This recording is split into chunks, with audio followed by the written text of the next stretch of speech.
High above the rolling green hills of western North Carolina, there's a place that feels utterly removed from time, a quiet, open field scattered with dark, ancient stones. But these are no ordinary boulders. Carved deep into their surfaces are swirling lines, cryptic symbols, and strange figures that seem to twist and writhe under shifting light. This is Judaculla Rock, one of the most puzzling archaeological sites in North America. For centuries, these mysterious petroglyphs have stirred imaginations and defied explanation. Who made them and why? What stories were they trying to tell or hide? Imagine standing before these stones, tracing the grooves with your fingertips, feeling the weight of history pressing in around you. These carvings are old, so old that their creators left no written records, only whispers in the earth. Some say the markings are the work of Cherokee ancestors, telling sacred stories of the slant-eyed giant Judaculla who could leap across mountains. Others believe they're star charts, territorial markers, or even messages from beings not of this world. No matter what you believe, one thing is certain.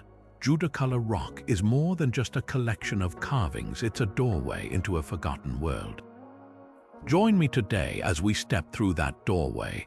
We'll explore the landscape, the legends, and the lingering questions that surround these stones. We'll look at the clues left behind, from indigenous oral histories to modern archaeological surveys, and piece together the tantalizing fragments of a story that spans thousands of years. This isn't just a history lesson, it's a journey into mystery, one that invites you to see the world through ancient eyes and ask what secrets are still waiting, silent and patient, in the heart of the Appalachian Mountains. To reach this enigmatic site, you must travel deep into the rugged terrain of Jackson County, North Carolina, a place where the ancient rolling peaks of the Appalachian Mountains create a landscape that feels both timeless and secretive. The rocks themselves rest on a gentle slope overlooking the Tuckasegee River Valley, a spot that feels deliberately chosen, offering a sweeping view of the surrounding wilderness. This isn't a place you stumble upon by accident.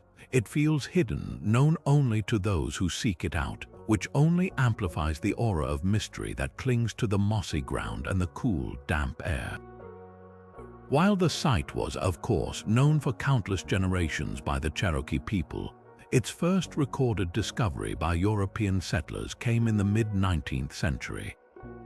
Early settlers moving into these remote valleys would have encountered the stones and likely been utterly baffled by them.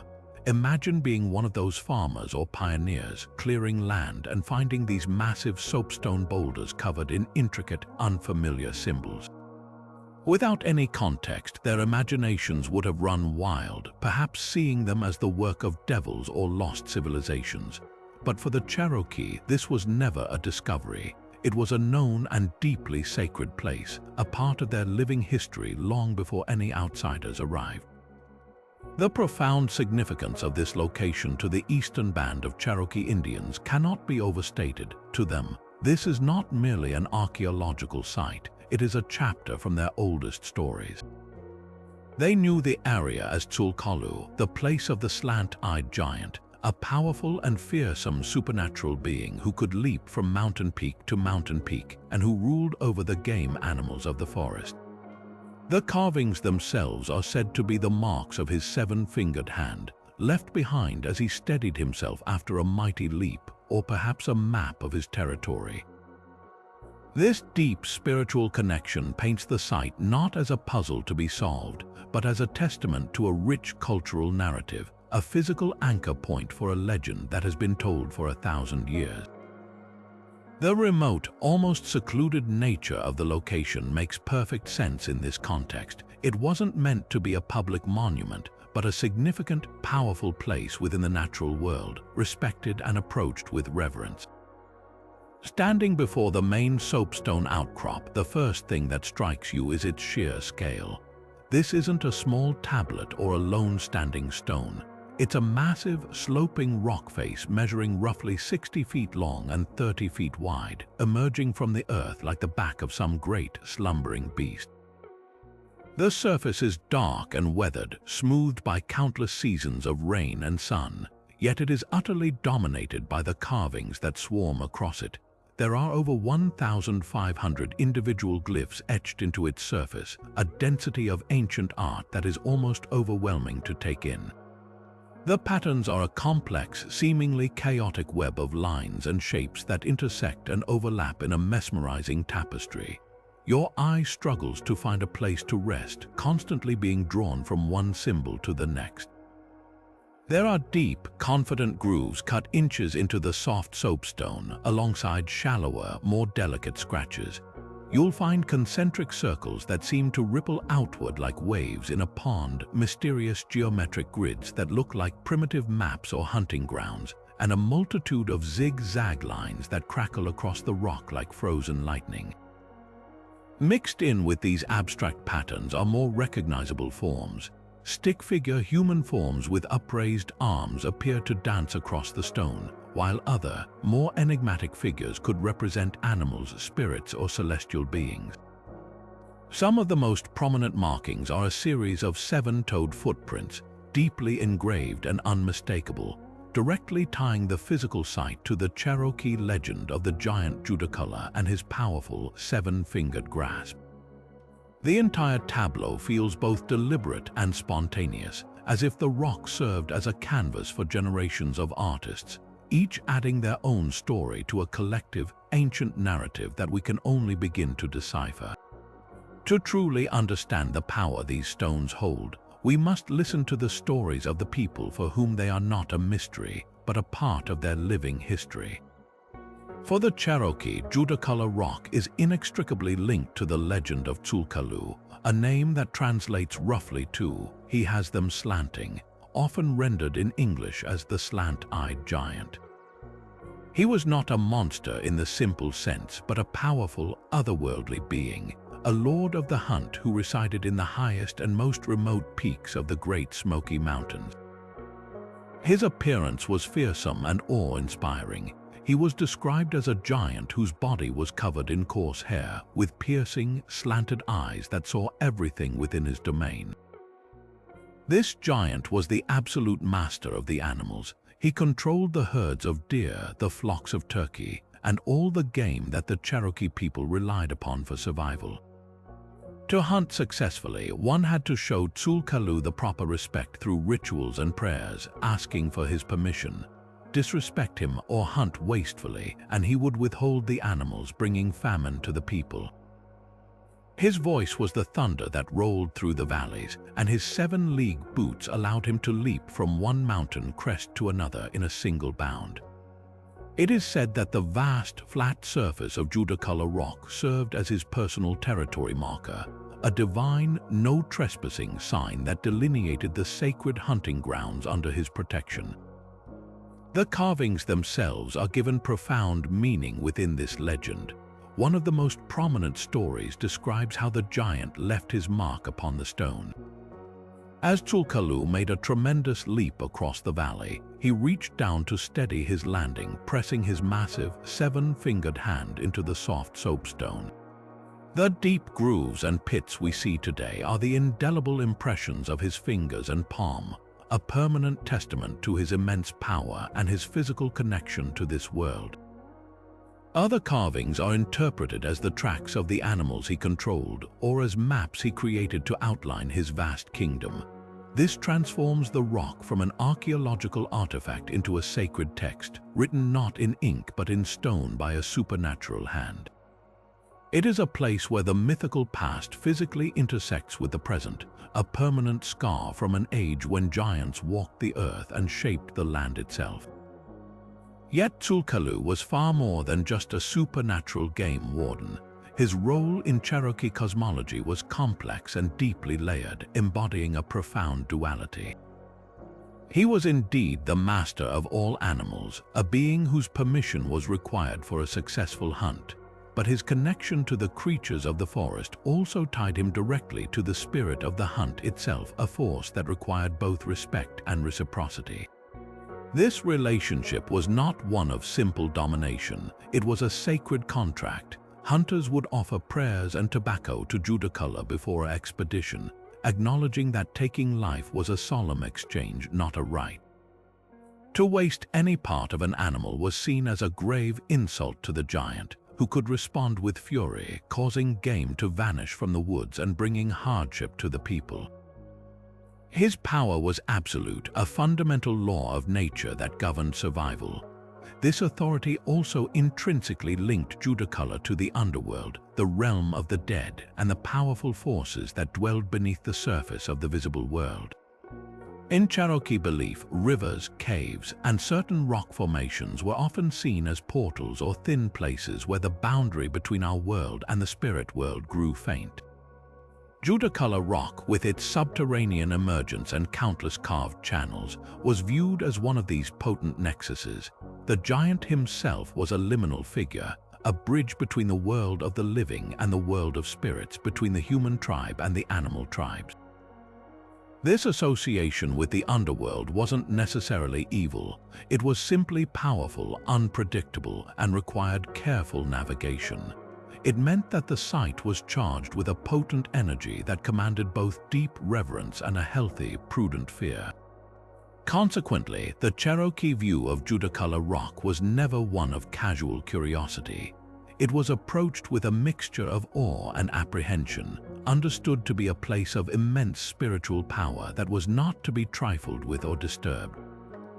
It was sacred, yes, but it was also potentially dangerous for those who did not know the proper protocols or who approached with disrespectful intentions. This wasn't a park or a museum. It was a temple, a sanctuary, and a warning sign, all carved into one massive stone. Parents would caution their children to avoid the area, not out of a simple spooky story, but from a genuine cultural understanding that disturbing such a powerful location could have real and dire consequences. The site was left untouched, not out of ignorance, but out of a sophisticated cultural wisdom that recognized some mysteries are best left intact, their power acknowledged from a respectful distance. While the Cherokee understood the power of Judaculla Rock through story and tradition, the arrival of European settlers and the nascent field of American archaeology introduced a completely different way of seeing the site, one that sought to measure, categorize, and explain. The first formal archaeological interest in the carvings began in the late 1800s, a time when the discipline was still in its infancy and heavily influenced by the prevailing attitudes of the era. Early researchers, often from universities or historical societies back east, would make the difficult journey to Jackson County, armed with notebooks, cameras, and a firm belief in scientific rationalism. Their goal was to document what they saw as a curious anomaly, but their frame of reference was woefully narrow, viewing the carvings through a lens that was often dismissive of indigenous intellectual and artistic achievement. The methods these early surveyors used to document the petroglyphs were rudimentary by today's standards, yet they represent the first systematic attempt to create a permanent record. The most common technique was the simple paper rubbing.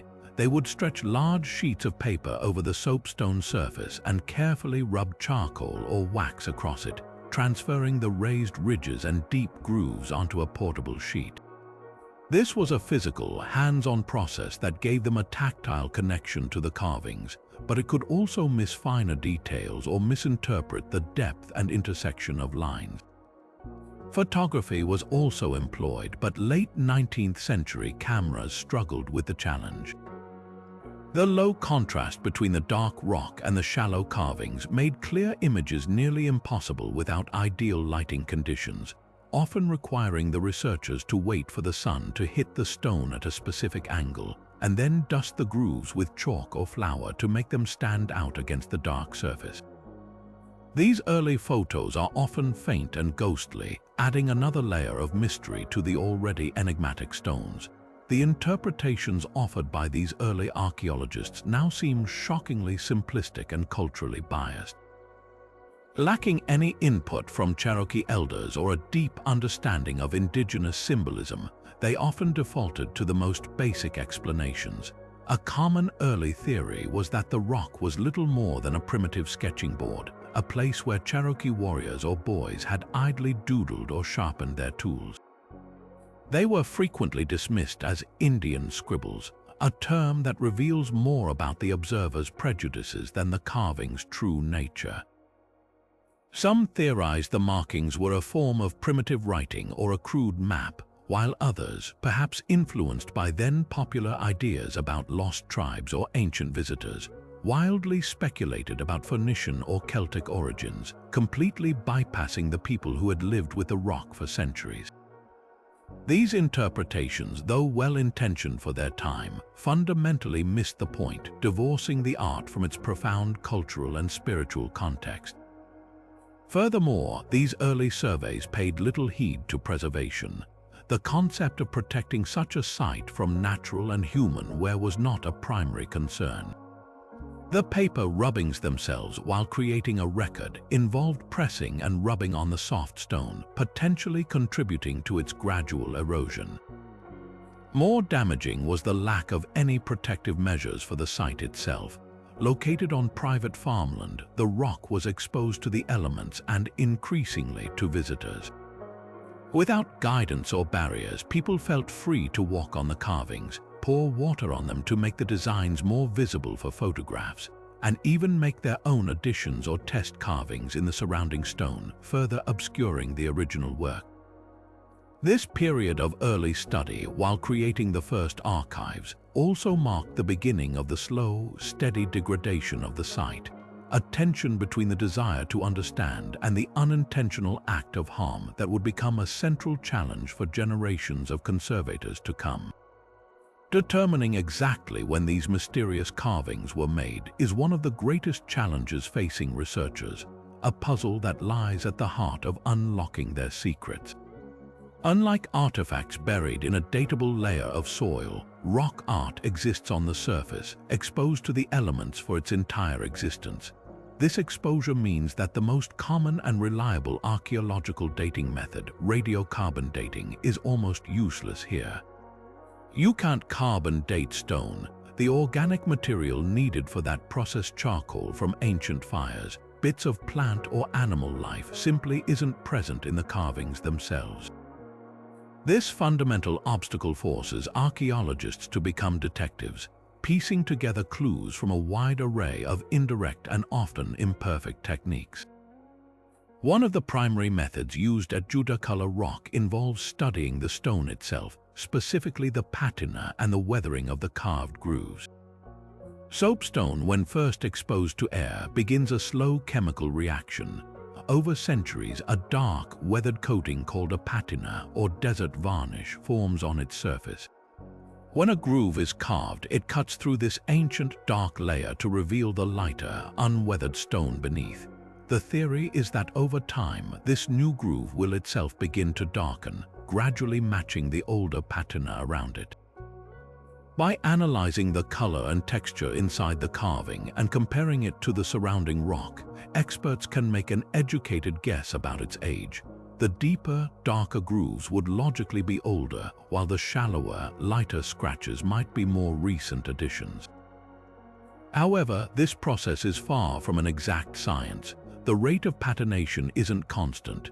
It fluctuates wildly based on environmental factors like rainfall, acidity, sun exposure, and even the specific mineral content of the stone itself. A carving in a shaded, damp crevice might patinate much faster than one on a sunny, exposed face of the same rock, making comparisons across the entire surface incredibly difficult. Another approach is stylistic analysis, which involves carefully comparing the symbols and artistic techniques at Judaculla to petroglyphs at other sites that have been more securely dated. Archaeologists create detailed maps of the carvings, noting every circle, line, and human form, and then search for similar motifs across the region. If a nearly identical spiral or footprint is found carved on a pottery shard from a village site dated to 1,000 years ago, it lends credence to the idea that the rock carving could be from a similar period. The problem with this method is that styles can persist for millennia or be revived by later cultures. A symbol is not like a piece of technology that becomes obsolete. it can hold cultural significance and be reproduced generation after generation. Furthermore, Judaculla Rock is a unique site. Its density and variety of symbols are unmatched in the southeastern United States, which means finding a direct comparison is nearly impossible. This uniqueness makes stylistic analysis more of an informed speculation than a conclusive dating method. This combination of uncertain techniques is why the estimated age of the carvings varies so dramatically, with credible experts proposing a range from 500 to over 3,000 years old.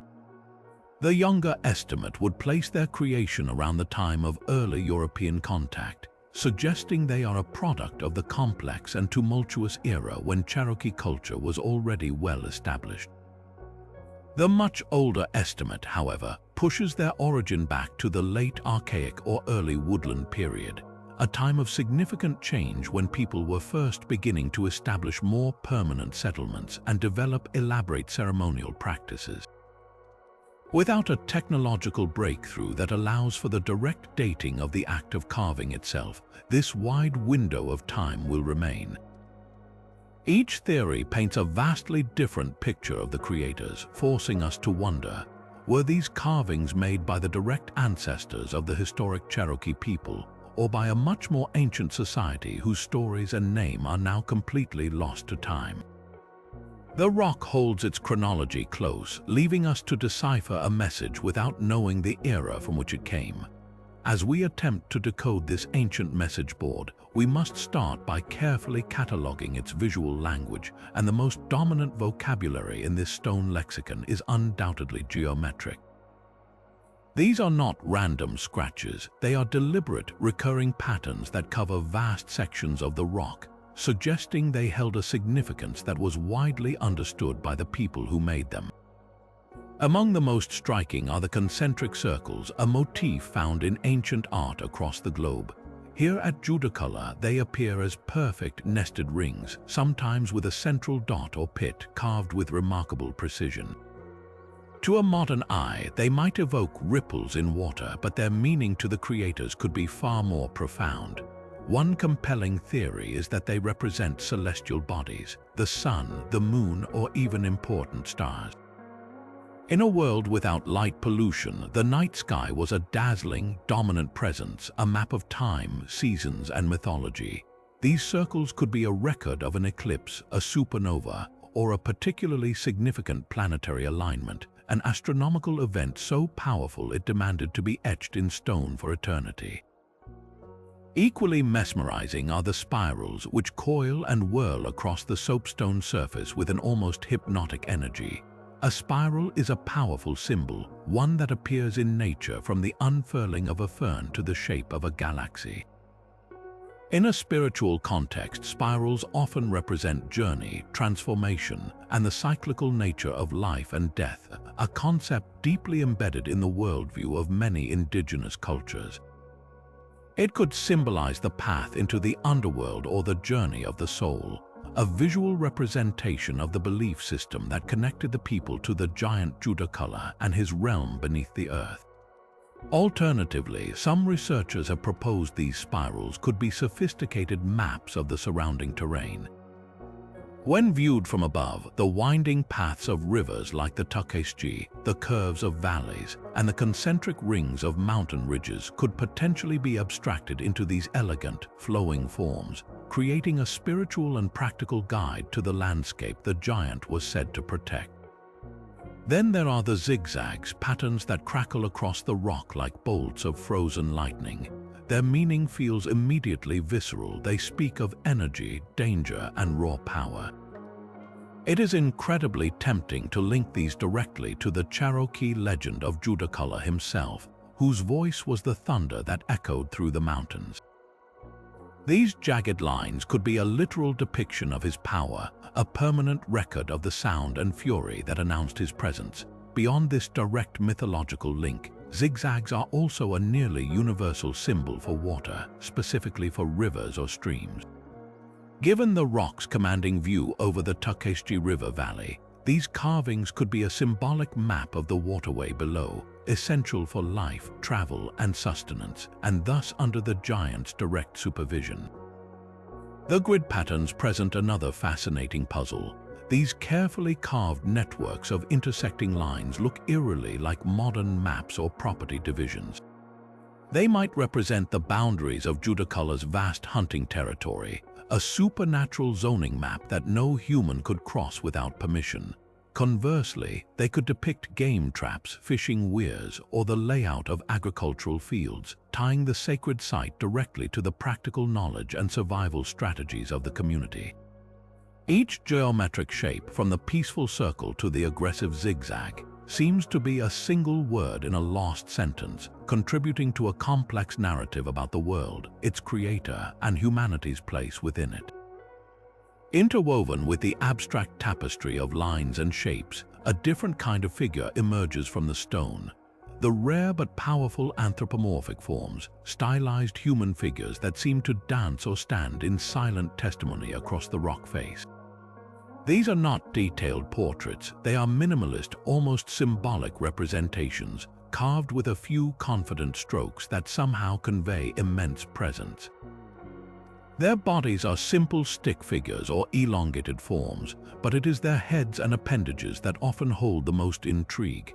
Some figures are crowned with dramatic, radiating lines that burst from their heads like sunbeams or elaborate feathered headdresses, while others possess arms raised high, as if in a state of ecstatic prayer or ritualistic dance.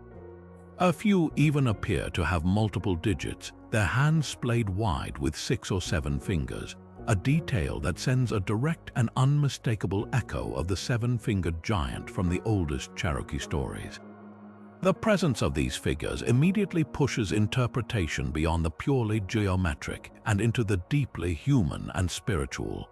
One of the most compelling theories is that these carvings represent powerful shamans or ritual practitioners in the midst of a sacred ceremony.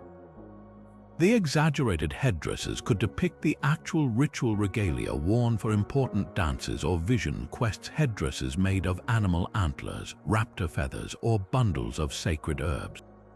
The raised arms mirror a nearly universal posture of supplication and connection to the spirit world, a physical attempt to bridge the gap between the earthly and the divine. In this reading, Judaculla Rock becomes more than a map or a message. It transforms into a frozen moment of high drama, a permanent record of a human intermediary reaching out to powerful forces like Tzulkalu, perhaps to ask for hunting success, to offer thanks, or to seek guidance for the tribe. Another profound possibility is that these figures represent not the living, but the revered dead-honored ancestors whose deeds and wisdom were foundational to the community. In many indigenous cultures, the line between the living and the ancestors is thin, and the ancestors are considered active participants in the tribe's spiritual life. Carving their likenesses into such a potent, central location could have been a way to permanently invoke their protection and blessing upon the land and the people. It would be a way of saying, "We are still here, watching, guarding." This idea connects powerfully to the site's association with the underworld. By placing images of ancestors here at a known portal to the spirit realm, it could have been seen as a way to facilitate their journey or strengthen their connection to this world. And then, of course, there is the most direct interpretation that at least one of these dominant multi-fingered figures is meant to be Judaculla himself. This wouldn't be a literal portrait, but a symbolic representation of his essence and his terrifying power. A figure with 7 fingers and toes, perhaps larger than the others, could be the artist's attempt to capture the being whose legend gave the rock its name and its fearsome reputation. He might be depicted in the act of controlling the animals, with smaller carvings of deer or turkey nearby, or in the midst of one of his mighty leaps across the valley. Seeing these figures as the giant grounds the entire site in its mythological context, making the rock not just a place about the legend, but the giant's own monument, a self-authored testament to his dominion over the mountains, the animals, and the very fabric of their world. Each theory, from shaman to ancestor to deity, layers meaning upon the stone, suggesting that for its creators, the human form was not separate from the spiritual landscape, but was the essential conduit through which its power flowed and was understood. Alongside the geometric patterns and human-like forms, a different kind of energy pulses across the stone, the unmistakable impressions of the natural world. Scattered among the abstract lines are carvings that seem to depict the tracks of animals, particularly the delicate, three-toed prints of birds like turkeys or herons, etched with a careful, knowing hand. In other sections, long, sinuous lines curve and coil with a distinct, purposeful motion, easily interpreted as serpents gliding across the rock face. These aren't mere decorations, they are the fingerprints of a culture whose survival and spirituality were utterly intertwined with the creatures of the forest. To see them is to immediately understand that this is a story about a relationship with the animal kingdom. This connection finds its perfect echo in the very heart of the Judaculla legend. Tzul'Kelu was above all else the master of game, the absolute ruler of all animals. The deer, the bear, the turkey, they were his to command. For the Cherokee, a successful hunt was never a guarantee. It was a negotiated outcome, a gift granted by the giant only to those who showed the proper respect and observed the correct rituals. In this context, the carvings of animal tracks take on a powerful, practical significance. One compelling theory is that this section of the rock served as a form of hunting magic or a sacred ledger. A hunter might return from a successful expedition and carve the track of the animal he had taken, a way of publicly giving thanks to Judaculla for his provision and acknowledging the sacred exchange of life. It could also have been a way to record the abundance of game in the territory, a spiritual inventory of the resources under the giant's care. Beyond a simple record, these carvings might have functioned on a deeper, supernatural level. The act of carving an animal's track into the stone, at the very seat of Judaculla's power, could have been seen as a way to exert a measure of control or influence over that creature. It's a concept found in hunter-gatherer societies across the globe, the idea that by creating an image of your prey, you create a symbolic connection to it, increasing your chances of a future encounter. This wasn't about domination, but about harmony and reciprocity. By honoring the animal's spirit here at this powerful nexus, the hunter was reaffirming his place in the natural order and appealing to the master of that order for continued sustenance. The presence of serpentine forms adds another profound layer of meaning. In Cherokee and broader southeastern Native American cosmology, the serpent is a potent and deeply ambivalent symbol. It is associated with water, the underworld, transformation, and potent healing knowledge, but also with danger and lightning. The Uktena, a massive horned serpent, was one of the most powerful and feared beings in their mythology.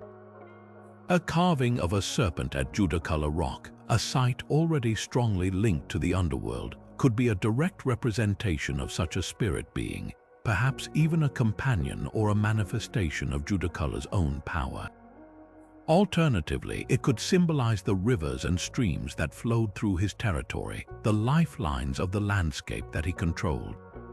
Whether as a spirit, a symbol, or a literal creature, the serpent's image reinforces the idea that this rock is a map of a living, breathing, and spiritually charged world, where every animal, from the grounded turkey to the mystical serpent, played a role in a complex and sacred ecosystem governed by the Slant-Eyed Giant. Amidst the rich tapestry of human and animal forms, another layer of meaning emerges from the stone, one that looks not to the earth or the spirits but to the heavens themselves. Some researchers propose that Judaculla Rock may have functioned as a sophisticated astronomical observatory, a permanent stone calendar designed to track the cyclical dance of the sun, moon, and stars. This theory suggests the carvings are far more than symbolic art. They are a complex, coded language of celestial events, meticulously recorded by people who possessed a deep and intimate knowledge of the sky. The most compelling evidence for this lies in the specific placement and orientation of the rock itself. The main outcrop faces almost due south, providing an uninterrupted panoramic view of the sky above the Tuckasegee River Valley. This was no accidental choice. Throughout the year, an observer standing at this precise spot would witness the sun's path shift dramatically between the summer and winter solstices, its rising and setting points traveling along the distant mountain ridges. Certain deeply carved grooves and pits on the rock surface align perfectly with these key solar events. On the day of the summer solstice, for instance, the first ray of sunlight might strike a particular concentric circle, illuminating it with a beam of light, while the setting sun on the winter solstice could cast a shadow that falls directly along a long, straight channel. These alignments are too precise to be coincidental, suggesting the carvers marked these solar turning points with intentionality, creating a reliable, immovable timekeeper that signaled the changing seasons, the time to plant crops, the time to harvest, and the time for certain ceremonies. Beyond the sun, the rock may also hold secrets of the night sky. The cluster of 7 deep, cup-like marks carved in a tight group has long drawn the attention of astronomers. This configuration bears a striking resemblance to the Pleiades star cluster, a group of stars that held profound significance for countless Native American cultures, including the Cherokee. Known as Anatsatsa, or the Boys, in Cherokee tradition, the Pleiades were intimately linked to the cycle of life, death, and the agricultural year. Their heliacal rising their first appearance in the pre-dawn sky after a period of invisibility traditionally marked the beginning of the new year and the arrival of the winter season. It is entirely plausible that this specific set of carvings served as a fixed reference point, a way to anticipate and celebrate this crucial celestial event. By lining up a carved marker with the horizon where the cluster would appear, a priest or sky watcher could announce its return with certainty, synchronizing the community's ritual and agricultural calendar with the cosmos. This celestial interpretation does not diminish the mythological power of the site. Instead, it deepens it, weaving the practical and the spiritual into a single, magnificent whole. The giant Judaculla, as master of the hunt, would have been inherently tied to the cycles of nature that the stars and sun governed. The migration of animals, the growth of plants, and the very passage of time itself were under his domain. A carving that tracked the Pleiades, therefore, wasn't just a star chart. It was a way of monitoring the giant's schedule, of understanding the rhythms of his power. The rock becomes a grand unifying symbol, a map of his earthly territory, a record of his supernatural deeds, and a clockwork model of the celestial mechanics that guided his rule. It represents a world view where earth, sky, and spirit were not separate realms, but interconnected parts of a single harmonious system, all recorded for eternity on a single magnificent stone canvas. The very location of Judaculla Rocks suggests it was chosen for far more than just a convenient canvas.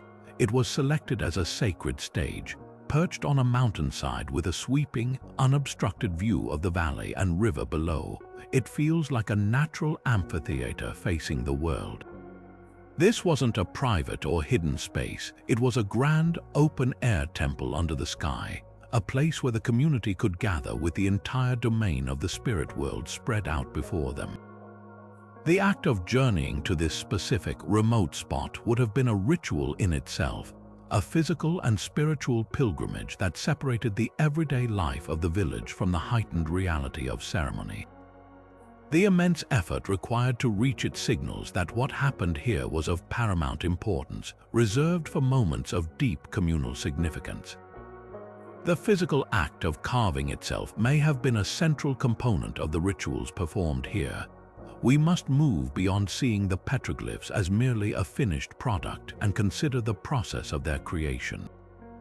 Using stone tools to incise deep, lasting grooves into dense soapstone is a labor-intensive, noisy, and physically demanding act. The sound of stone striking stone would have echoed across the quiet valley, a percussive rhythm that could have accompanied chants or prayers. The repetitive, focused action could have induced a trance-like state in the carver, altering their consciousness and opening a doorway to the spirit world. This wasn't graffiti, it was a form of active meditation and direct communication. Each strike could have been a prayer offered, a name invoked, or a story physically woven into the fabric of the earth, a permanent testament to a moment of profound spiritual exchange. Many of the symbols align perfectly with rituals seeking success in the hunt, a matter of literal life and death for the community. The carvings of animal tracks, particularly the detailed turkey prints, could be interpreted as acts of sympathetic magic. By ritually carving the image of the prey into the seat of Judaculla's power, hunters might have believed they were gaining a spiritual connection to the animal, ensuring a successful hunt and showing respect to the game master himself. This would transform the rock into a massive altar where the community could collectively petition the giant for sustenance, reaffirming the sacred contract that governed their survival. A successful hunt would then necessitate a return to the rock to give thanks, perhaps by deepening the existing carvings or adding new ones, creating a continuous cycle of ritual and gratitude etched in stone. The site's strong association with the underworld and the enigmatic serpent carvings point towards its use for vision quests and communication with ancestors. The intense, solitary experience of a vision quest, often involving fasting, exposure, and prayer to receive guidance from the spirit world, finds a powerful setting in this isolated, potent location. A seeker might have spent days and nights alone at the rock, tracing the ancient grooves with their fingers, seeking patterns and messages in the swirling lines, and praying for a dream or vision from Judaculla or the ancestral spirits believed to reside there. The serpent, a near-universal symbol of transformation and rebirth due to its ability to shed its skin, would be a powerful spirit guide in such an ordeal. A carver might add a serpentine form to the rock to commemorate a transformative vision received at the site, a permanent record of a personal journey into the spirit realm and back. Ultimately, Judaculla Rock likely served not one single purpose but many, functioning as the spiritual heart of the community for generations. It was a church, a recording archive, and a council chamber all in one. It was where they came to ask for life-giving food, to seek wisdom from the past, to mark the passage of seasons dictated by the heavens, and to connect with the powerful, ambiguous force that shaped their world. The rock itself was the central participant in these ceremonies, not just a backdrop. Its soft, receptive surface invited interaction, and its permanence guaranteed that the prayers and stories of the people would endure long after they were gone, a silent stone witness to centuries of faith, hope, and conversation with the unseen. Looking at the swirling, intricate web of lines from a purely practical perspective, a strikingly modern interpretation emerges, that we are not looking at art or mythology, but at a sophisticated and functional map. This theory proposes that Judaculla Rock is, in essence, a massive permanent land deed and territorial atlas, a legal document carved in stone that outlined the boundaries, resources, and sacred geography of the Cherokee world.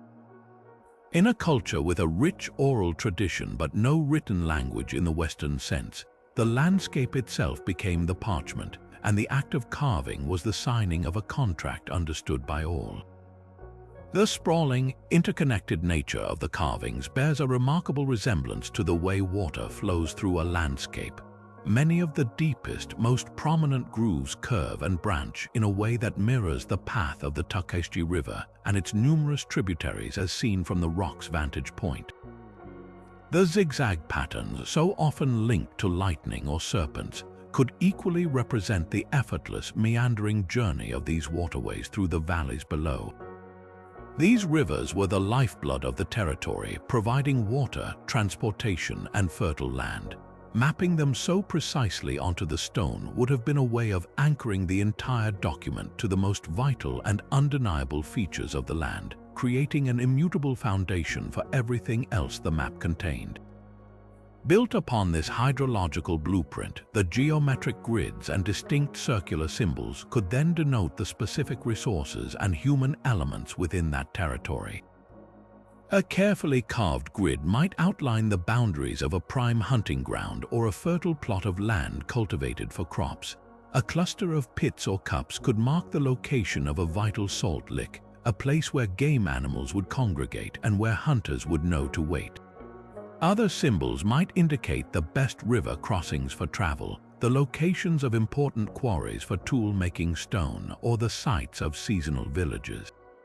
This transforms the rock from an abstract collection of symbols into a highly practical, communal database of survival knowledge, a guide to the bounty that Judaculla, as master of the hunt and the land, provided for his people. Most profoundly, this interpretation positions the rock as a formal declaration of ownership and a warning to outsiders.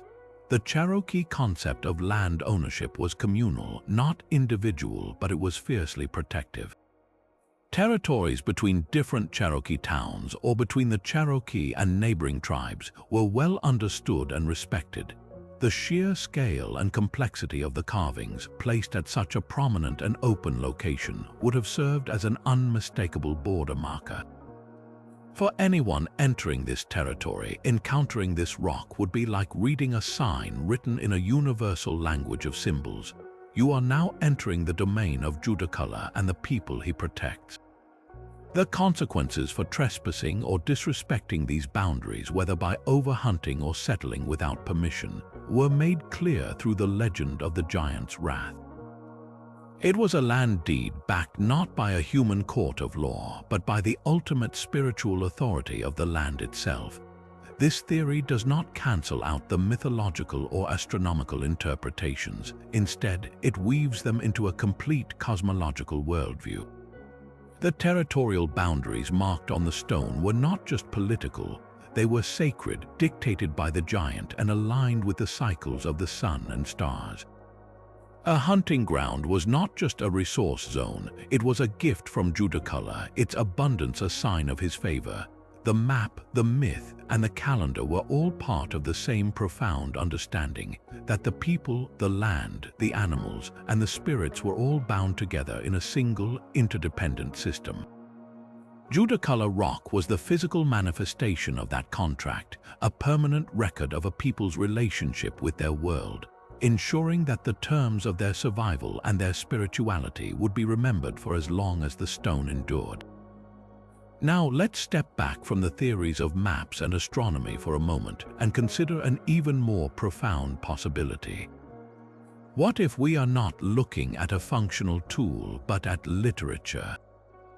What if this entire magnificent outcrop is a vast narrative canvas, a stone-bound epic telling the long and complex stories of Cherokee mythology, with the giant Judaculla himself as the central towering protagonist? In this interpretation, the rock transforms from a document into a library, its different sections and swirling symbols acting as chapters, verses, and illustrations in a grand saga that was once passed down through generations around crackling fires. To understand this, we must first reorient our perspective.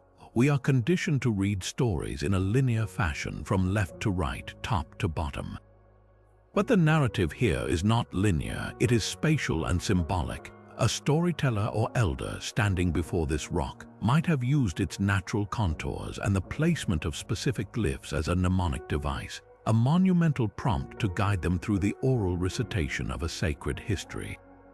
This deep groove here, arcing across the stone, might not be a river but the path of Judaculla's mighty leap from one mountain to the next. That dense cluster of concentric circles could represent not a star, but the turbulent whirlpool of his anger when hunters broke his laws.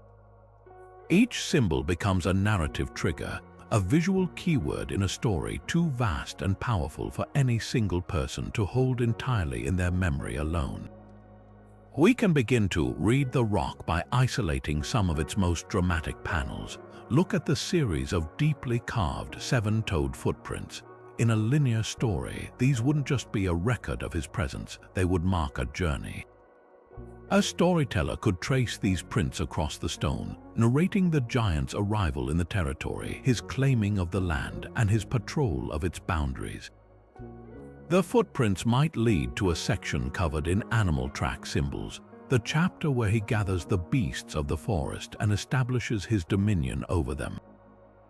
Then the path might continue to a human-like figure with arms raised, perhaps a depiction of the first Cherokee hunter encountering the giant and learning the sacred rules of the hunt. The most chaotic and intense sections of the carvings, where lines intersect and swirl in a seemingly violent storm of stone, could represent the climatic battles or conflicts within the mythology. This might be the scene of Judaculla's furious retaliation against a village that wasted game, his thunderous voice and wrath being depicted through jagged lightning bolts and chaotic, energy-filled marks. Conversely, a more peaceful area with graceful, flowing lines might tell a story of renewal and agreement, when the people finally understood the covenant and harmony was restored to the land. The entire surface becomes a topographic map of a story's emotional arc, with peaks of drama and valleys of resolution. This theory beautifully reconciles the many other interpretations. A celestial event like a comet or an eclipse recorded astronomically could also be a major plot point in the Judaculla saga, the day the sky itself testified to his power. A grid marking a hunting ground is both a practical map and the setting for a story about a great hunt. The rock stops being an either-or proposition and becomes an all-encompassing testament to a culture's entire worldview, where practical knowledge, spiritual belief, and foundational myth were inseparable. It was their history book, their Bible, and their epic poem, all carved into the living heart of the land they cherished, ensuring that even if the voices fell silent, the stories would remain, waiting for someone to learn how to read them again. While Judaculla Rock feels utterly unique in its density and complexity, it is far from an isolated anomaly. To truly appreciate its place in history, we must widen our lens and see it as part of a much broader, older tradition of rock art that spans the entire Southeast. When we compare it to other significant sites, fascinating patterns emerge that connect the people of these mountains to a vast, interconnected cultural world.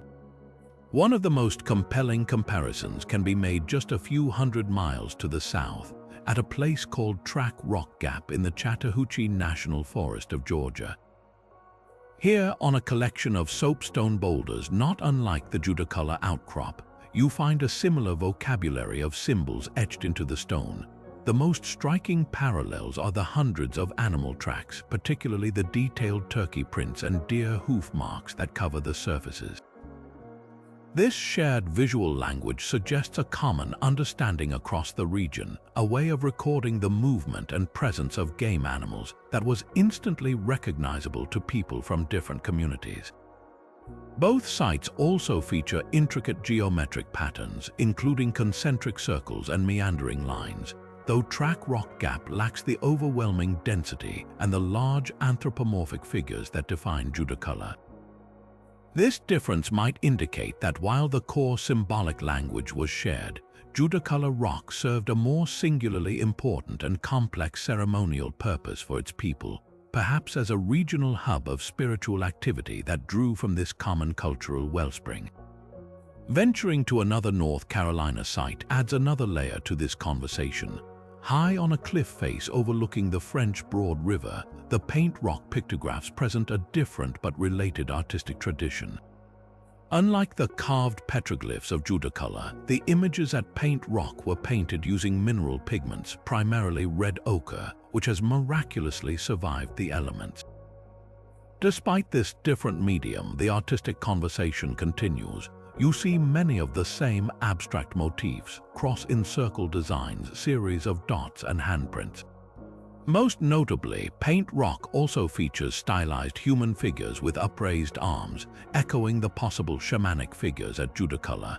This reinforces the idea that these symbolic forms were not tied to one specific tribe at one specific time, but represented enduring spiritual concepts that were exchanged and adapted along trade routes and river valleys for centuries. The choice of medium itself is telling. The act of painting high on a cliff face suggests a need for public visibility, perhaps as a territorial marker for travelers on the river below. In contrast, the act of carving deep into a secluded mountainside soapstone deposit, as at Judaculla, implies a more intimate, focused, and potentially powerful ritual practice, hidden away and reserved for those who knew of its significance. Looking at these sites together, a picture emerges not of isolated artists, but of a vibrant network of communication and shared belief. The Southeastern Ceremonial Complex, a term archaeologists use to describe a widespread religious and cultural movement that peaked between 1200 and 500 years ago, provides a potential framework for understanding these connections. This complex involved the exchange of ceremonial objects, artistic styles, and religious ideas across a vast area, from Oklahoma to the Carolinas and from the Gulf Coast to the Midwest. While the grandest expressions of this complex are seen in the large mound centers like Etowah or Spiro, its influence undoubtedly trickled into the artistic traditions of the Appalachian peoples. The concentric circles, the cross motifs, and the emphasis on powerful beings that blur the line between human and spirit at Judaculla Rock all resonate with the themes of the Southeastern Ceremonial Complex. This doesn't mean Judaculla was a copy of something else. Rather, it was a local, mountain-dwelling interpretation of these broader cosmological ideas. The people of the Blue Ridge Mountains took these shared concepts and adapted them to their own unique environment and their own powerful local deity, Judaculla, creating a masterpiece that was both part of a continental tradition and fiercely local in its character and purpose. This sacred understanding, passed down through countless generations in a rich oral tradition, faced an existential threat with the arrival of European settlers. For centuries, the stories of Judaculla and the spiritual significance of the carvings were kept alive by elders, storytellers, and ritual specialists within the Cherokee community. This knowledge wasn't written in books, it was carried in memory, shared in ceremonies, and woven into the very identity of the people. The arrival of outsiders shattered this continuity. The first wave of settlers, largely Scotch-Irish immigrants moving into the Appalachian backcountry in the 18th century, viewed the land and its ancient sites through a completely different lens. To them, the carvings were curious oddities, often dismissed as primitive scribbles or attributed to lost races like the Welsh or Phoenicians, entirely erasing the Cherokee from the narrative of their own most sacred place. This cultural disconnect was the first crack in the chain of transmission, as the new inhabitants of the land had no framework to understand or respect the deep meaning embedded in the stone. The pressure intensified dramatically with the discovery of gold on Cherokee land in Georgia in 1828, an event that triggered a ruthless campaign of removal. The Indian Removal Act of 1830, signed by President Andrew Jackson, set in motion a state-sanctioned tragedy. The Cherokee people were forcibly uprooted from their ancestral homelands, the very mountains, rivers, and valleys that were the setting for the Judaculla legend. The Trail of Tears was not just a physical relocation, it was a systematic dismantling of a culture, as families were marched at gunpoint to unfamiliar territory in present-day Oklahoma. The elders who held the deepest knowledge of sites like Judaculla Rock were among the most vulnerable. Many perished from disease, starvation, and exposure on the brutal journey, and with them, irreplaceable chapters of history, ritual, and interpretation were lost forever. The few who remained, forming the Eastern Band of Cherokee Indians in North Carolina, did so by hiding in the most remote reaches of the mountains or through complex legal battles. But they were now a people under siege. Their primary focus shifted from cultural preservation to sheer survival. In this new, terrifying reality, the transmission of esoteric knowledge was inevitably disrupted. When a community is fighting for its very existence, the subtle nuances of a creation story or the precise ritual meaning of a specific petroglyph can become secondary. Parents still told their children the stories of Judaculla to maintain their cultural identity, but the deep, contextual understanding held by specialized priests or storytellers may not have been passed on in its entirety.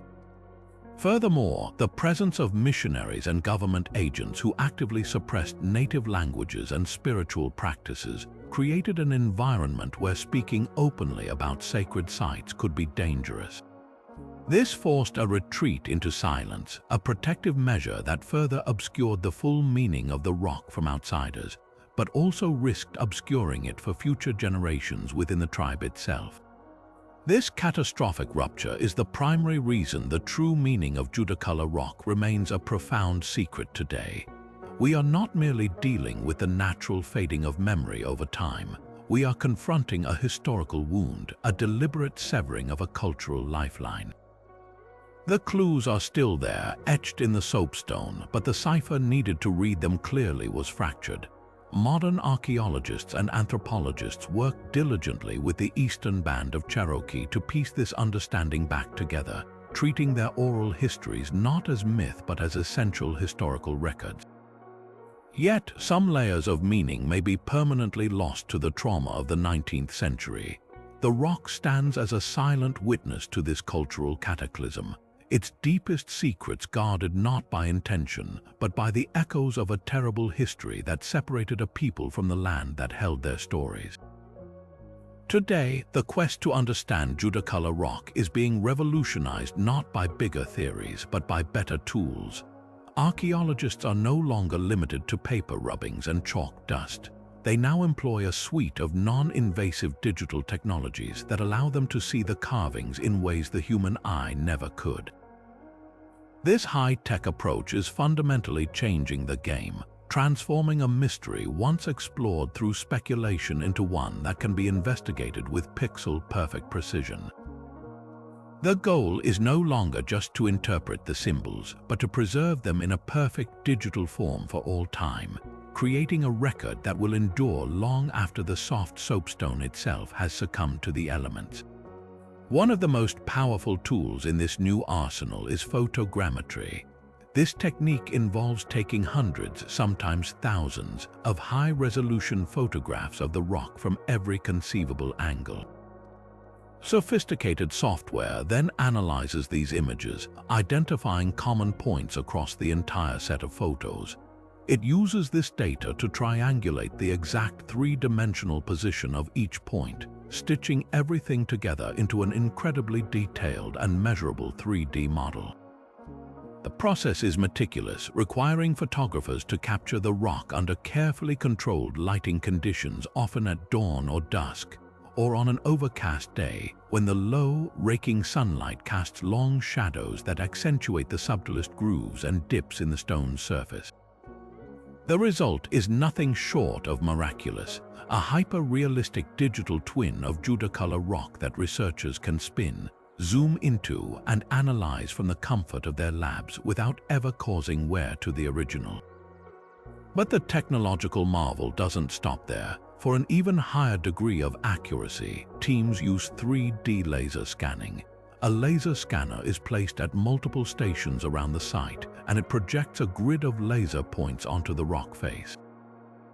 By precisely measuring the time it takes for each laser beam to bounce back to the scanner, it builds a massive point cloud, a set of millions of individual data points that each represent a precise coordinate in space.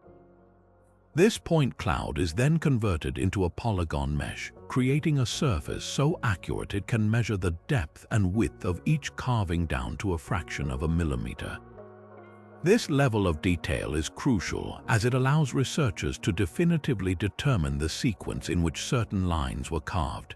A deeper, more weathered groove must be older than a shallower one that cuts across it, helping to create a relative timeline of the site's use across potentially centuries or even millennia. The true power of these digital models is unlocked through a process of algorithmic enhancement. Once the 3D model is complete, researchers can manipulate the digital lighting in ways that are impossible in the natural world. They can create a virtual sun and move it across the digital sky, simulating every hour of every season to find the exact angle that makes a faint, previously unnoticed carving leap into stunning clarity. They can apply false color filters that assign different colors to specific depth ranges, turning a confusing swirl of lines into a clear, color-coded topographical map of the rock's surface. This allows them to isolate and trace individual symbols that have been obscured by later carvings or centuries of weathering, effectively peeling back the layers of time to see the earliest marks on the stone. These techniques have already yielded tantalizing new discoveries. What appeared to the naked eye to be a random, shallow scratch might be revealed under digital scrutiny as a deliberate, carefully carved animal track that was later almost worn away. The enhanced models have confirmed the presence of more of those enigmatic seven-toed footprints, strengthening the connection to the Judaculla legend. Most excitingly, they are helping to identify recurring, complex patterns that were simply too large and too faint for a person standing at the rock to ever perceive. A series of pits and grooves that seem disconnected when you're right next to them might, from the bird's eye view of a digital model, resolve into a massive, single symbol, a giant spiral, or a meandering line that encompasses the entire outcrop. This isn't just about finding new pictures, it's about understanding the rock as a single, cohesive composition, a monumental work of art that was designed to be experienced as a whole. This technological renaissance offers a thrilling promise that the key to unlocking the oldest secret of the Appalachian Mountains might not be found in a dusty archive, but in the silent, precise glow of a computer screen, faithfully reproducing every last groove of a sacred stone. Despite our best efforts to decode its messages, Judaculla Rock itself is under a slow and steady siege, a fragile testament to time that is gradually being worn away by both natural forces and human hands. The very softness of the soapstone that made it such an inviting canvas for ancient artists also makes it tragically vulnerable to erosion. Each passing year of rain, frost, and baking sun slowly softens the sharp edges of the carvings, filling the delicate grooves with sediment and lichen. Winter freezes expand moisture within the stone's tiny fissures, a relentless process called frost wedging that can gradually pry the rock apart grain by grain. This natural decay is the expected fate of any outdoor monument, but at Judaculla Rock, it is dramatically accelerated by a far more damaging force: deliberate human vandalism. For over a century after European settlement, the site rested on private farmland, accessible to anyone who wandered by. Without protection or understanding of its significance, visitors felt entitled to interact with the rock in destructive ways. The most common and heartbreaking form of damage comes from people making their own modern additions, carving their names, initials, and dates directly over the ancient glyphs. These egotistical scratches, some from the 1800s and others frighteningly recent, permanently obscure the original artwork, cutting through millennia-old stories to leave a crass, permanent signature. Even well-intentioned actions have caused harm. For decades, it was a common practice for people to pour water or dust the grooves with flour or chalk to make the carvings more visible for photographs. While this created a clearer picture for a moment, these substances, especially when scrubbed in, accelerated the erosion of the soft stone and introduced organic matter that encouraged further biological growth and weathering. Foot traffic from thousands of visitors walking directly on the carvings has also taken its toll, grinding away the surface under countless shoes. Recognizing the dire need to protect this irreplaceable treasure, a powerful collaboration has emerged between archaeologists, state historic preservation officials, and most importantly, the Eastern Band of Cherokee Indians. This partnership is rooted in a shared commitment to preserve not just an archaeological site, but a living piece of cultural heritage. The first major step was to physically protect the rock. A sturdy wooden deck was constructed over and around the main outcrop, allowing visitors to view the carvings up close without being able to touch or walk on them. This simple but effective solution immediately halted the damage from foot traffic and direct contact. The entire site is now monitored and maintained by Jackson County, which provides informational signage to educate the public about the rock's profound significance and the absolute necessity of treating it with respect. The eastern band of Cherokee Indians plays an absolutely vital role as the cultural guardians of the site. Their perspective is not merely academic, it is deeply spiritual and personal. For them, preservation is an act of cultural continuance, a way of honoring their ancestors and fulfilling their responsibility to protect a sacred place. Tribal historians and cultural leaders work directly with archaeologists, ensuring that any research or preservation work is conducted in a way that aligns with Cherokee values and protocols. This collaboration ensures that the stories of Judaculla are not lost to cold scientific analysis but remain central to the narrative, guiding how the site is understood and cared for. Their involvement is a powerful correction to the past, reclaiming stewardship of a place that was always theirs and ensuring its protection is guided by the very culture that created it. The cutting-edge digital documentation techniques we discussed earlier are themselves a crucial form of preservation. By creating perfect, high-resolution 3D models of the entire rock surface, conservators have created an immortal digital record. No matter what happens to the physical stone through time, vandalism, or disaster, every groove, pit, and scratch has now been preserved for future generations to study. These models also provide a precise baseline. By scanning the rock at regular intervals, scientists can now measure the rate of erosion with incredible accuracy, tracking the fading of individual glyphs over time to better understand the threats they face. This marriage of ancient respect and modern technology offers the best hope that the secrets of Judaculla Rock, even those we cannot yet read, will never truly be lost.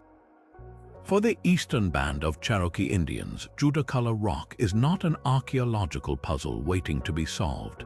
It is a chapter from their living history, a sacred text written in stone that remains deeply woven into their cultural and spiritual identity. Where outsiders see a mystery, they see meaning. Where researchers seek to decode, they already understand. The profound significance of this place is not found in a textbook or a scientific paper. It is carried in the stories passed down from elder to child, in the prayers offered, and in the deep, abiding respect for a site that pulses with the power of their ancestors. This perspective is not one of having all the answers locked away, but of possessing a different way of knowing, one that values spiritual connection and cultural continuity over empirical dissection. This fundamental difference in worldview creates a critical distinction between intellectual curiosity and cultural respect. For generations, the Cherokee people have watched as outsiders, however well-intentioned, have arrived at the rock with their measuring tapes, cameras, and theories. From their vantage point, this relentless analysis can feel like a violation, a repeated attempt to take something from them that was never ours to take. The site's meaning is not a secret to be extracted, it is a relationship to be honored. They are not guardians of a secret code, but stewards of a sacred trust. The question for them is not, what do these symbols mean, in a purely literal sense, but how do we continue to honor this place and the powerful being it represents in a way that respects our traditions and ensures its preservation for generations to come. Consequently, the modern Cherokee relationship with Judaculla Rock is one of active, reverent guardianship. Tribal historians and cultural leaders work not to prove the validity of their stories to outsiders, but to ensure those stories are not forgotten within their own community. They teach the youth about Judaculla not as a fairy tale, but as a powerful testament to their people's ancient connection to the land and its creatures. This is a living belief system. The rock serves as a powerful, physical reminder of the covenant between the people, the animals, and the spirit world, a covenant that emphasizes balance, respect, and reciprocity. It reinforces cultural values that are as relevant today as they were 1,000 years ago. The duty to care for the natural world, to take only what you need, and to live in harmony with the forces that govern life. This enduring spiritual connection directly informs their approach to the site's preservation and management. The tribe's priority is not facilitating unlimited access for tourists or researchers, but protecting the rock's integrity from further physical and spiritual degradation. They advocate for protocols that recognize the site's sacredness, often advising against certain invasive research methods or public behaviors that they believe show disrespect. Their collaboration with archaeologists and state officials is not a surrender of their beliefs, but an insistence that science must work within a framework of cultural sensitivity. They are helping to redefine what preservation truly means. It is not just about protecting the stone from erosion, but safeguarding the profound cultural context that gives the stone its true significance. For the eastern band of Cherokee Indians, Judaculla Rock is not a relic of a dead past. It is a living, breathing part of their present, a sacred heart that continues to beat with the stories, the power, and the identity of a people who have always known this land as their home. Of course, the allure of such a profound mystery inevitably attracts more than just scientific and cultural inquiry. It also sparks the imagination in more speculative directions. Over the decades, as Judaculla Rock entered the broader public consciousness, a host of outlandish theories have emerged, attempting to explain its origins with narratives ripped from science fiction and fantasy.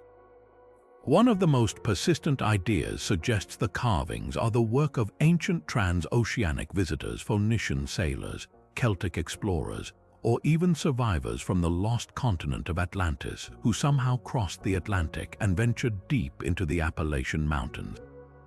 Proponents of this theory often point to the seemingly abstract, non-local nature of the symbols, arguing that they don't perfectly match other Native American art and therefore must have an exotic source.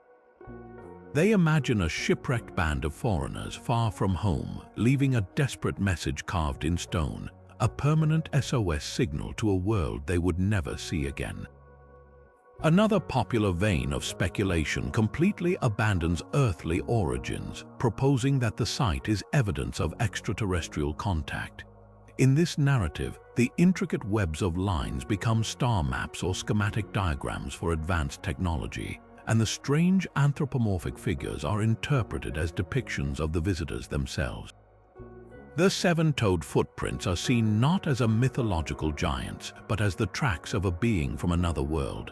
This theory often leans on the site's remote, dramatic setting, framing it as a perfect landing spot or a beacon for otherworldly travelers.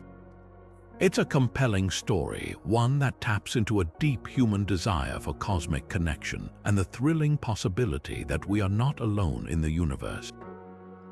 These fringe theories, while creative and undeniably entertaining, share a common and critical flaw: a complete lack of archaeological or cultural evidence. Not a single shard of pottery, tool, or artifact from an ancient European, African, or Asian culture has ever been found in the surrounding soil that would support the idea of foreign visitors. The geological record shows no signs of catastrophic events that would align with an Atlantean disaster impacting this specific region. And the extraterrestrial hypothesis, by its very nature, exists entirely outside the realm of falsifiable science. It can neither be proven nor disproven, which places it in the category of belief rather than historical inquiry. More importantly, these theories persist not because of what they add to our understanding, but because of what they subtly take away. By attributing the rock's creation to ancient Egyptians, Celts, or aliens, there's an underlying, often unintentional, implication that the indigenous people of the region were incapable of such sophisticated and symbolic thought. This is a tired and harmful trope that has been used for centuries to discredit the intellectual and artistic achievements of Native American cultures.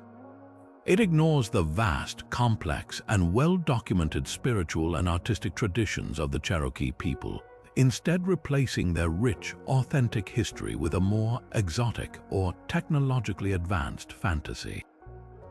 It dismisses the living, breathing oral history of the Eastern Band as mere myth, while elevating a far less plausible science fiction story. In the end, the true story of Judaculla Rock, one of deep spiritual belief, astronomical observation, and a profound connection to the land is far more fascinating, a ND Chinese letter than any fiction about visitors from beyond the stars. The rock doesn't need aliens to be amazing. Its power lies in the incredible human achievement it represents, a testament to the creativity and intellect of the people who have called these mountains home for thousands of years. Perhaps the most tantalizing possibility of all is that we are not merely looking at art or ritual symbols, but at a sophisticated system of communication, a form of proto-writing or a symbolic language etched in stone. This theory invites us to see the dense web of carvings not as isolated pictures, but as a structured sequence of ideas, a way to record complex thoughts, stories, or laws in a permanent communal format.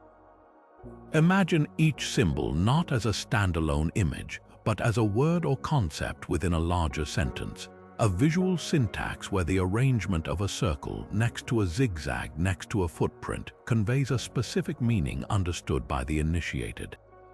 In this light, Judaculla Rock transforms from a gallery into an archive, its surface potentially holding myths, histories, treaties, or astronomical observations encoded in a grammar of stone.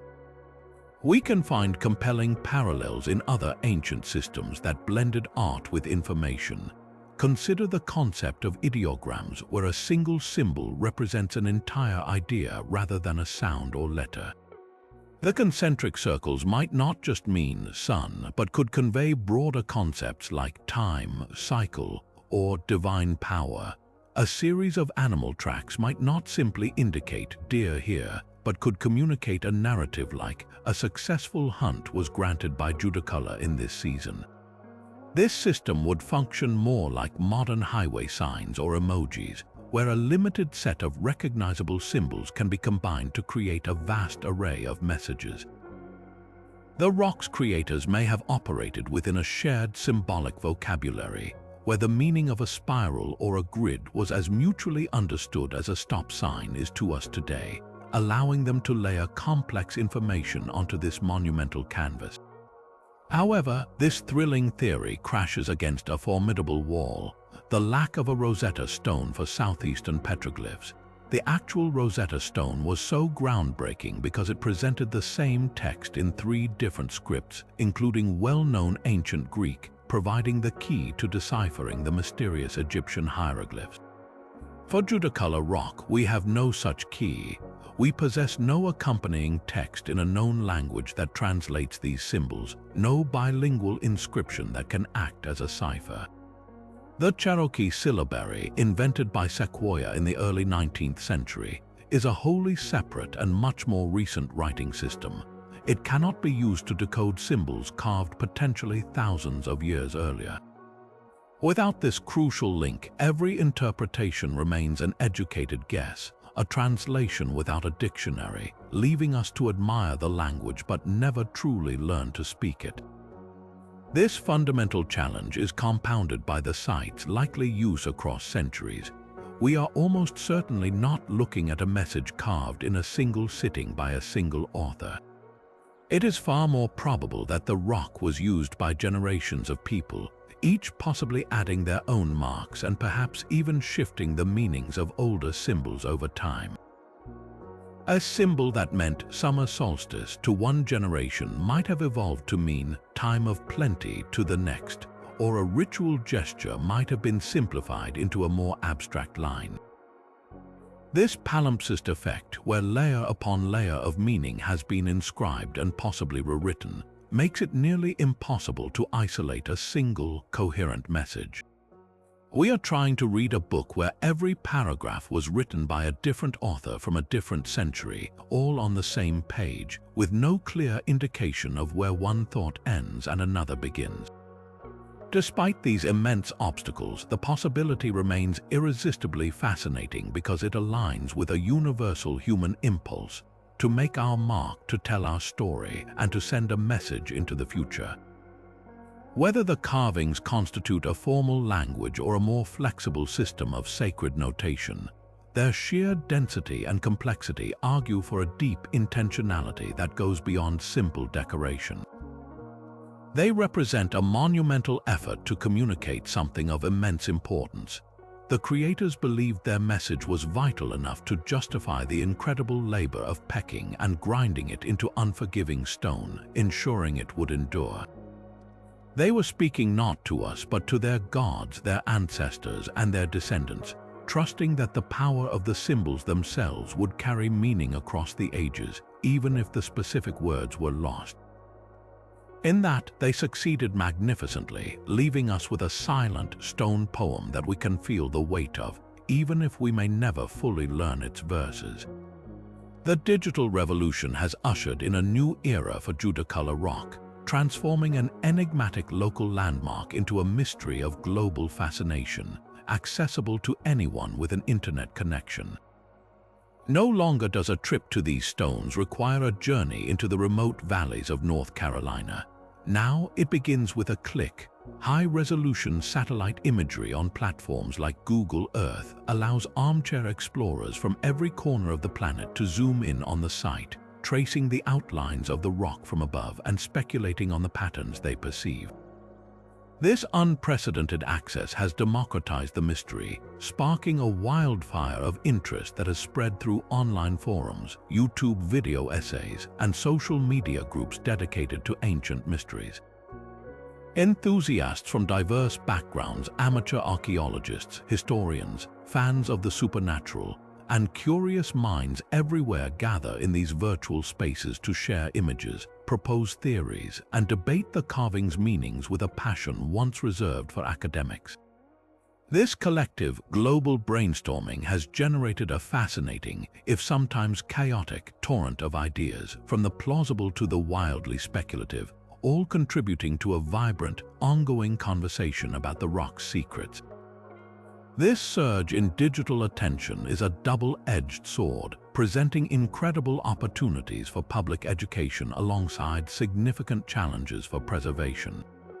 On one hand, the internet serves as a powerful tool for raising awareness and disseminating knowledge. The Eastern Band of Cherokee Indians, along with academic and preservation societies, can now share the authentic cultural narratives and historical context of Judaculla Rock with a worldwide audience, bypassing traditional media gatekeepers. Educational websites, virtual museum tours, and digital 3D models allow people to engage with the site in a detailed and respectful way without contributing to physical wear and tear.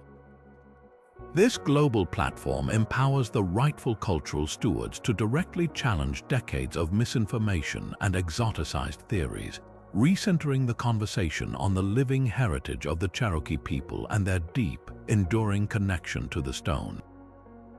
Conversely, the very nature of internet culture can amplify the very forces that threaten the site's integrity and disrespect its cultural significance. The rock's mystery acts like a magnet for sensationalist content creators who prioritize clicks over context, often promoting fringe theories about ancient aliens or lost civilizations that directly undermine and dismiss Cherokee oral history.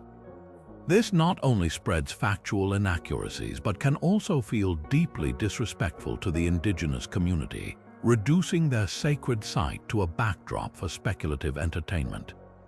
Furthermore, this increased notoriety has a tangible physical impact. Detailed online directions and GPS coordinates, while well-intentioned, have led to a sharp rise in visitor traffic. Despite the protective deck and signage, the site still struggles with the consequences of this attention. An increase in footfall in the surrounding area contributes to environmental erosion, and tragically, the digital age has not stopped the occasional act of vandalism, where individuals, inspired by their online fascination, still feel compelled to leave their own modern mark beside the ancient ones, seeking a personal connection in the most destructive way possible. This global conversation also raises profound questions about cultural sensitivity and intellectual property in the digital realm. The images and data of Judaculla Rock are now widely circulated online, but who truly has the right to interpret its meaning? There is a growing tension between the open-source ethos of the internet, which encourages free sharing and interpretation of information, and the Cherokee people's right to control the narrative of their own cultural patrimony. It necessitates a new form of digital etiquette where researchers, content creators, and enthusiasts learn to engage with the site not as a puzzle for them to solve, but as a sacred space belonging to a living culture. This means actively seeking out and prioritizing Cherokee voices, questioning the validity of theories that ignore indigenous perspectives, and understanding that some aspects of the site's significance may be meant to remain within the community, not laid bare for global consumption. The digital age hasn't erased these boundaries. It has made navigating them with respect and empathy more important than ever.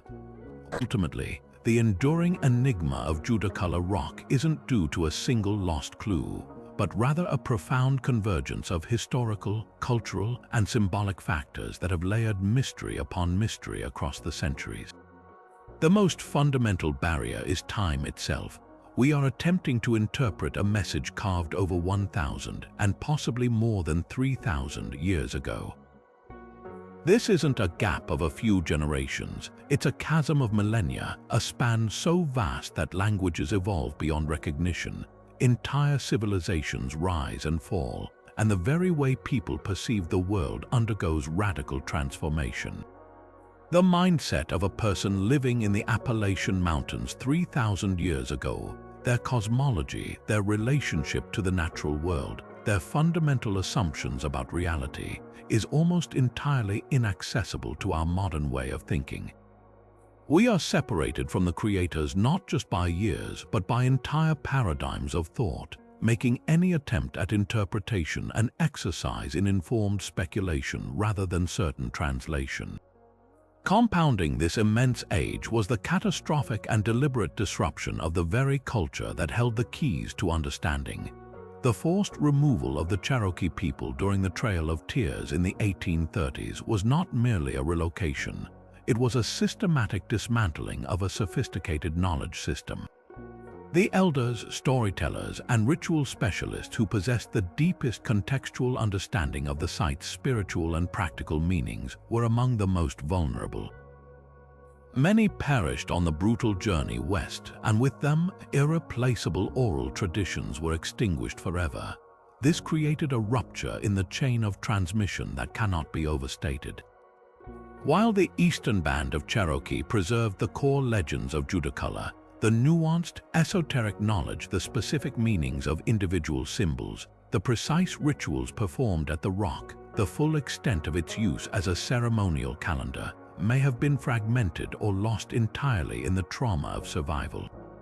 The secret endured because the primary librarians of this stone library were violently silenced. The abstract nature of the symbols themselves further deepens the puzzle. Unlike pictographs that clearly depict a bear or a canoe, the vast majority of the Judaculla carvings are geometric, concentric circles, meandering lines, intricate grids, and puzzling zigzags. This abstraction is a double-edged sword. On one hand, it suggests a sophisticated symbolic language capable of conveying complex, multi-layered ideas rather than simple pictures. On the other hand, without a living guide to that language, abstraction is incredibly difficult to decode with any certainty. A spiral can represent a galaxy, a whirlpool, a journey of the soul, or the path of a serpent. Without context, all interpretations remain equally plausible and ultimately unproven.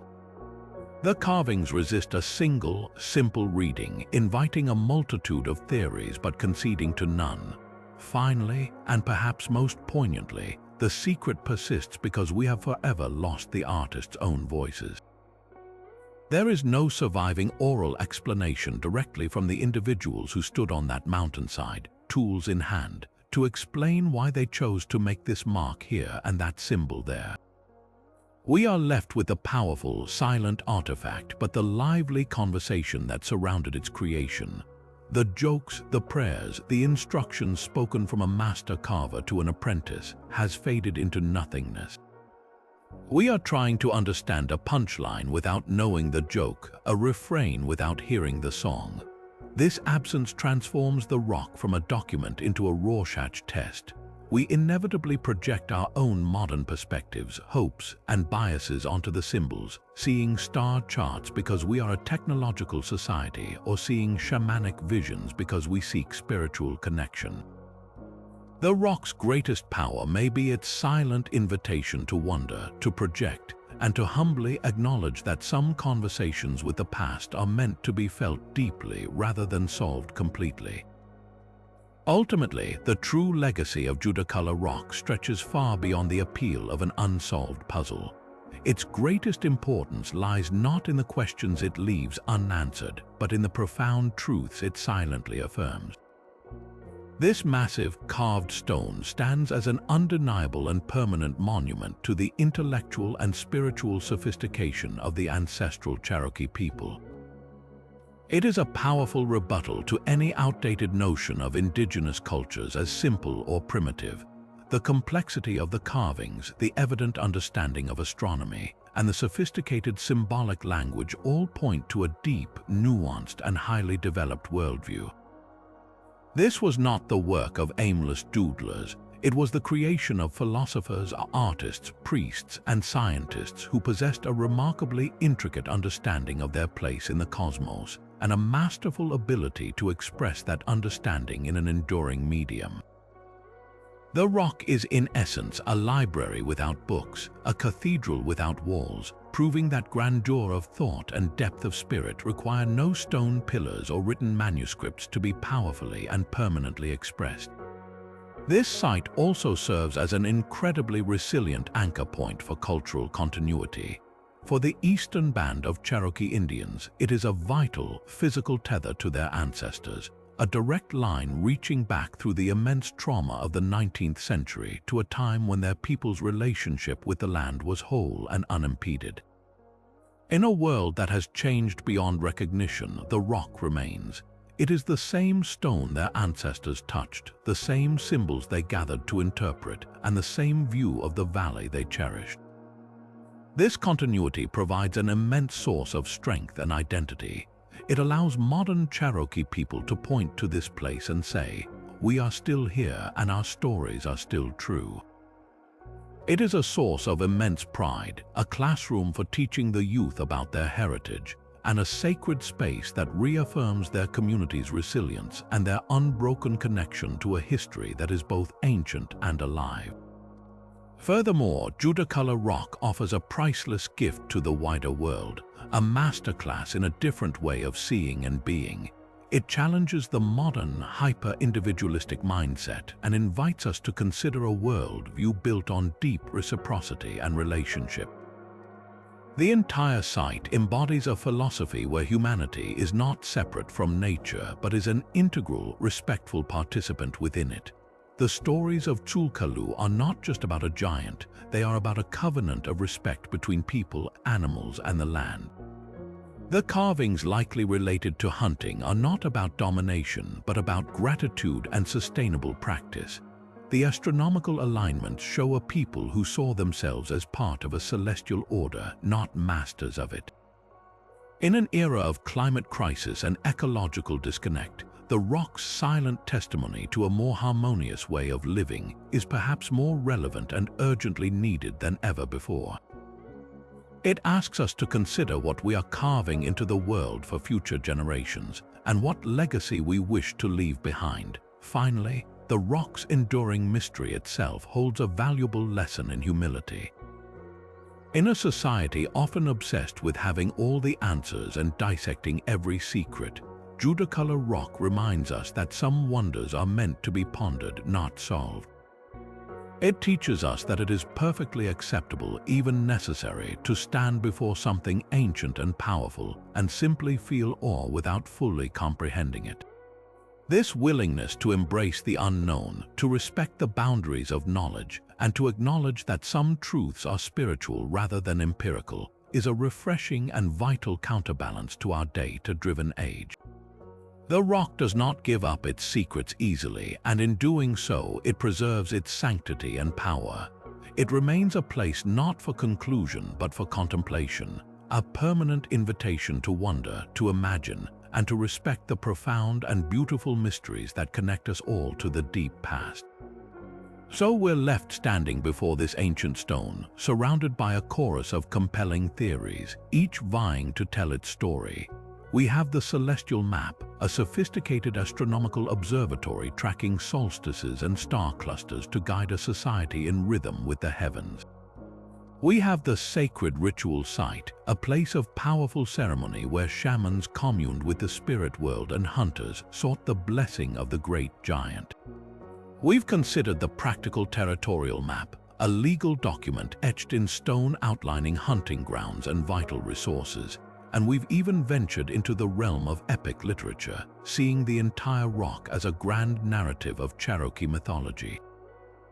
Each interpretation shines a different light, revealing another facet of this magnificent, multifaceted gem.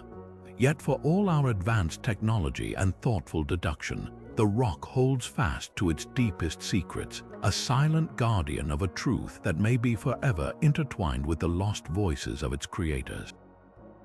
Perhaps, then, the greatest lesson Judaculla Rock offers is not a definitive answer, but a profound lesson in humility and the value of the search itself. The true magic of this place isn't diminished by the mystery, it is amplified by it.